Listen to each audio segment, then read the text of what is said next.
guys. I point out in the written lecture that no one really spends a lot of time talking about the natural law tradition. Spinello mentions it in passing, but he doesn't delve into the details. So why doesn't he talk about it, and why am I bringing it up? Spinello doesn't talk about the natural law tradition because it's not a going ethical theory, as it were.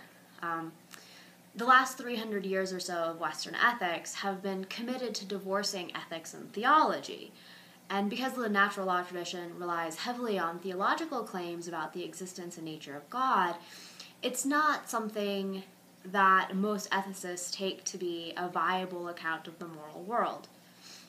Having said that, the idea of the just cooperative endeavor has had an extraordinary influence in Western ethics, and I think it's important for us to understand the historical and contextual roots of these ideas.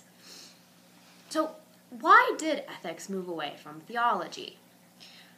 At least part of it is motivated by concerns raised by the religious warfare and theological disagreement that wreaked havoc on Europe for centuries.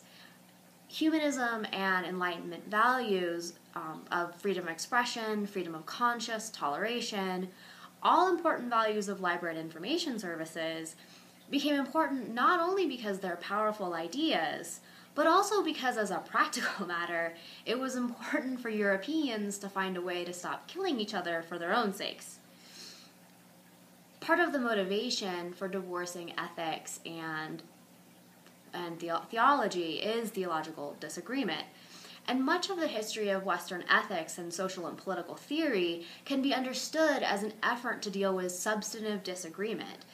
We'll see this especially with Rawls and other ethical theories that put heavy emphasis on liberty.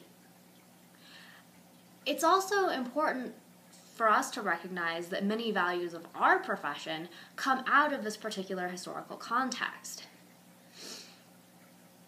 I think it's important for us to think about in light of many of the ethical challenges that our profession face in a global and multicultural world.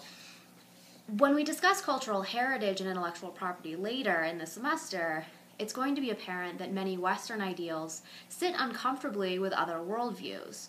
So, for an example, open access to information is not an easy companion with many indigenous philosophies.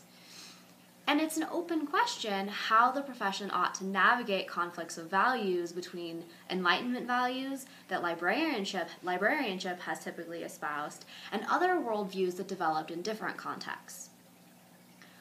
We aren't going to spend much time talking about natural law tradition when we discuss the specific challenges that arise in the context of library and information services. The primary purpose of talking about the natural law tradition is to highlight the particular historical context from which much of Western ethics, which dominates the discussion of ethics generally, developed, and to highlight the fact that human beings have an interest in access to information generally, though the particular information that they need is intimately connected with aspects of our personalities and our environments that are unique to us. Whether this is significant and how, for instance, whether it underwrites the kind of universal rights outlined in, say, the Declaration on Human Rights, is an open question that we're going to talk about. We're also going to be spending a lot of time talking about what we ought to do when the traditional values of librarianship, freedom of expression, and access to information, to name a couple, run up against other values.